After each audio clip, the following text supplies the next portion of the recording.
Uncle Mark here. Welcome back to the channel. If you're new to the channel, thanks for joining us too. Working on a 2013 F-150 with the 5-liter Coyote engine. Now this, I believe, will cover 09s to 14s if I am correct. I may be wrong.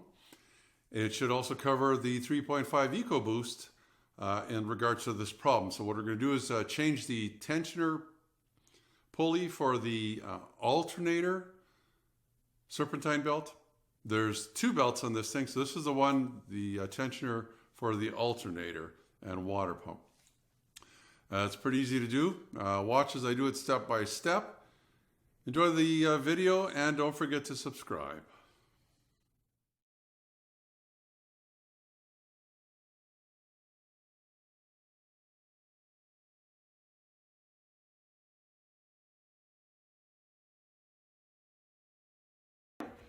So the first thing I have to do is take this air inlet box off and the top of this filter case. So we get down to it. There's a couple clamps here. There's this big hose clamp. And there's this, it must be in a gas recirculation, like a, not liquid. It's non-pressurized. We got a sensor here to take off. We got a couple more hose clamps. Let's go back to this. This big hose clamp where your throttle body is. Fairly simple to do. There's a lip underneath it, so you're going to have to undo it far enough so then it can come over the lip. Let's do this. It must be like a exhaust gas recirculation kind of thing because it's not pressurized. This is just sending some kind of, pre-burned gases back into the intake. You'll see how this little clip works. You just push it up and it'll let go. Push it down and it'll hook back up. Now, if you take a look here, there's a little clip underneath. You just pull it towards yourself. I'll show you it. I'll flip it around. And then this should undo. This red clip here, I can't push it back in. It won't clip back in, but you just pull it out. And that'll release this and then give it a little gentle tug. I'll just hide it behind somewhere so I don't wreck it. Some more of these hoses here. Now this one's just a rubber hose just sitting on a plastic fitting. It's not even got a little hose clamp, but it is kind of tight. So I think I'm going to take a little white flat screwdriver and just kind of pry it gently, just gently. It's cold here in the garage. It's plus 32 Fahrenheit, which is 0 Celsius. It's cold enough. I don't want anything to snap. Just be careful. Should be able to just push it off. Careful what you're prying against. There you go. I'll give it some access. This is just about ready to come off. Now if we go back to this clamp here, and do that one too. Same idea. It's got a little lip that you're going to have to widen it, open it wide enough that it'll come over. This one is a little harder to get off. I have to do a little bit of prying. I'm going to be gentle. Don't want to break anything. Just sitting on plastic. I imagine it's a very expensive plastic air filter box. Give it a little more space here. It's cold in here, but there we go. Just be gentle. That's what I would do if I'm doing it. This whole thing will come off, then we can get. You'll see why I'm taking this off. I think I'm going to take the top of this off too. Just sit on. Give me a teeny bit more room. A lot of guys will take the lower part off too. There's no reason to do that. You don't need to take the coolant bottle out either. I can't see how that makes it any easier. It doesn't. I take the filter out so I don't wreck it. And there it is. So we're going to have to turn that counterclockwise and that'll release the alternator belt or accessory belt, I guess, whatever you want to call it. We'll just have to take note of how it goes around. There's two belts on here, so we're taking the one that's closest to the rad off. We don't need that back one off. Not for this job. I'll show you the routing for both the 3.5 EcoBoost and the 5-liter. I'm pretty sure they're the same. It's fairly simple, as long as you kind of take note of it now. 15 millimeter socket. And I've got a special tool here. I'll put a link in the description if I think of it. Nice long bar. It's made for these kind of belts. Really good if you've got like a front wheel drive vehicle and there's not much room between this and the fender, because the engine would be sitting sideways on those. Saved my butt a couple times on a couple jobs already. I'm going to put a couple extensions on here just because the bar is hitting the hoses. Gives you lots of leverage though. They're not very expensive. Get that off of there. Hard part is trying to hang over the rad to do this. This is quite a ways down. I got long arms, but I think the dealer does it from underneath, but you have to be able to have a hoist and be standing up underneath to do it from underneath. You're going to have to do it from the top on these, unless you have a hoist. And then if you have a hoist, you probably know how to do this. Just want to see what size that other bolt is that's holding this tensioner on. I think on the 3.5 there's 2 bolts holding this tensioner on, but on the 5 liter it's just 1 bolt.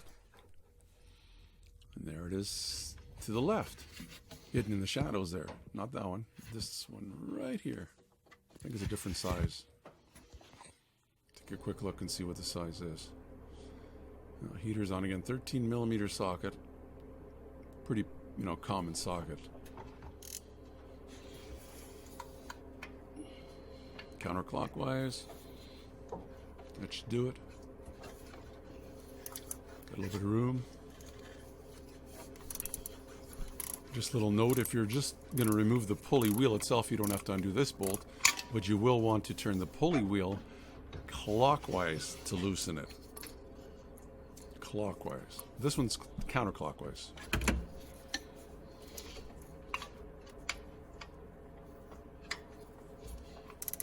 I don't know, that doesn't make any sense, but just think of it, when you're loosening the tension for the accessory belt, remember we turned that one counterclockwise. So that would actually pull the bolt out every time you did that. So it's clockwise to undo that little pulley wheel. Now take a look at me hanging over here. Boy, I bruised up my chest or my stomach quite a bit just hanging over like this. You probably will too. There you go. And it's out. Listen to this. Bearings are kind of dry. I fixed this for free. I'll do that in the next video. Hopefully it's up when you watch this. Anyway, let's just reverse the process, get it back together. So take whichever one you're using. Maybe you bought a rebuilt or a brand new one. And just put the bolt back in. Or if you have the 3.5, I believe it's 2 of them. That's the same process though. It's not hard to do. If you got it out, you can get it back in there.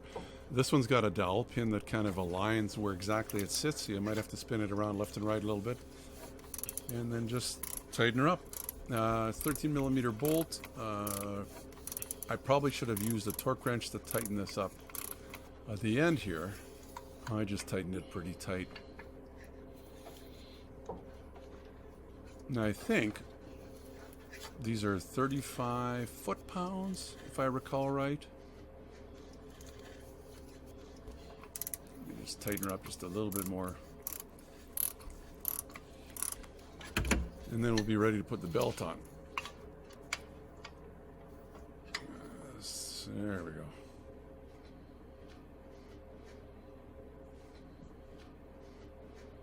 So I don't know what's the easiest way to do this. Guess we could just try and thread this through the middle here. It's so sharp. It's just look at so many cuts. Let's pull this through if you can understand what I'm doing. That's going to go around this. Let's take a look at the drawing here. This is for the 3.5 and the 5 liter. It goes around the tensioner, around the crank pulley, around the alternator, and back up to the water pump. I would do the belt tensioner last. It's going to be easier to put on. That wheel. But I'll just pull it out for a minute there. Sit it on the alternator if I can.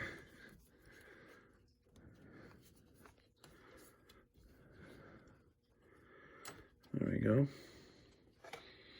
It's on the alternator. It's on the top. It's on.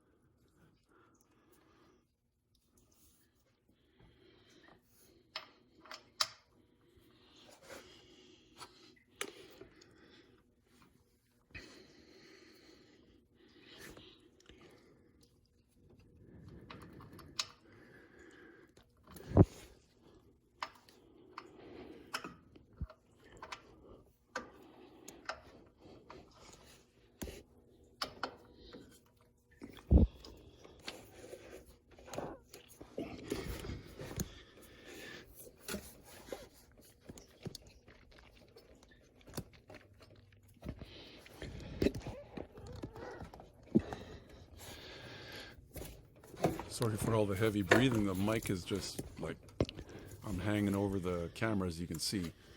Mic's right in my face. Oh, there we go. Check all the belts, make sure everything's sitting right, and I see the alternator. Whoops, good thing I checked. See how it's sitting? It's not sitting on the pulley properly. Felt like it when I put it on there, so just remember that. Just check all the pulleys, make sure the belt's sitting properly. Just going to loosen it again and see if I can slide it over without pinching my fingers. I don't know why I'm not using that nice tool that I bought for this belt tensioner. It's got lots of leverage. Anyway, it's on there. I'm going to feel around, make sure the crank, yeah, it feels like it's sitting good on there. The alternator. Ta-da. Now what I'm going to do is, on these newer Fords, if you hold it to the floor, it will not start. It'll just crank. This way the belt will just make sure it's not going to rip off somewhere. Just let it crank over a couple times. Take a look at it again, make sure everything's okay. That way I don't wreck my new belt. Probably a good idea, huh? There we go. Instant replay. Watch how the belt self-centers. Right where the air was, right there.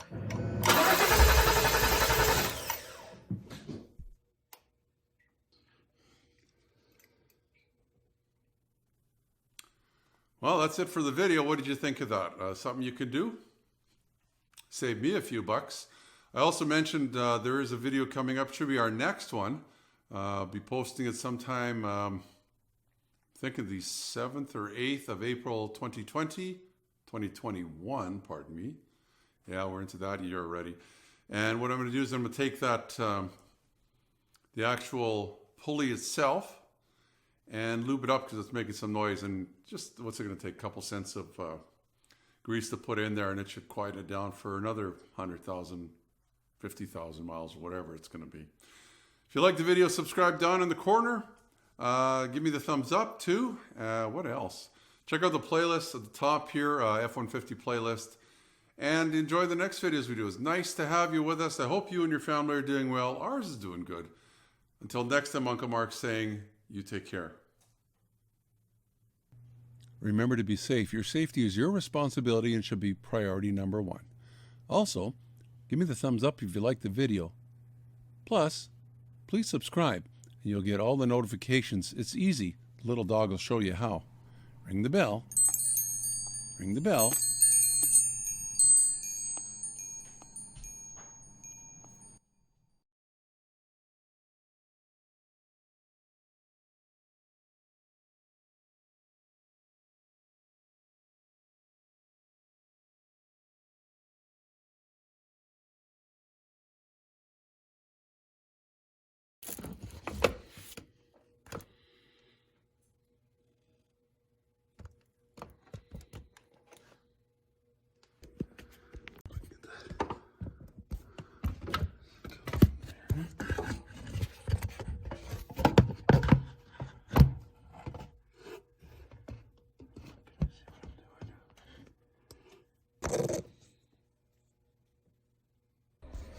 Oh, are we stuck?